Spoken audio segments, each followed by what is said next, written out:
فالق الاصباح، اب یہ فلق دوسرا بھی ہے، وہ ہے صبح کا پھاڑنے والا، رات کی سیاہی کا پردہ چاک کر کے سپیدہ سحر کو نمودار کرنے والا۔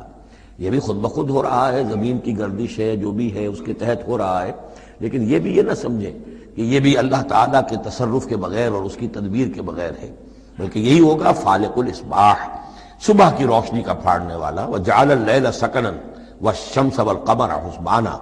اب دیکھیے یہ ہے وہ آلاء اللہ جن کے حوالے سے اللہ کی عظمت، اللہ کی صفات، اللہ کی قدرت، ان سب چیزوں کو نمایاں کیا جا رہا ہے۔ التذکیر بآلاء اللہ۔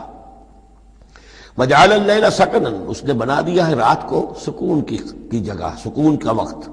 والشمس والقمر حسبانا، اور سورج اور چاند کو اس نے بنا دیا حساب کے لیے، وہ حساب کا ایک نظام ہے جس کے تحت چل رہے ہیں، اسی سے دن وجود میں آ رہے ہیں، رات وجود میں آ رہی ہے، اسی سے مہینے وجود میں آ رہے ہیں۔ ذالک تقدیر العزیز العلیم، یہ اندازہ ہے مقرر کیا ہوا اس ہستی کا جو العزیز ہے اور العلیم ہے، زبردست ہے اور سب کچھ جاننے والی ہے۔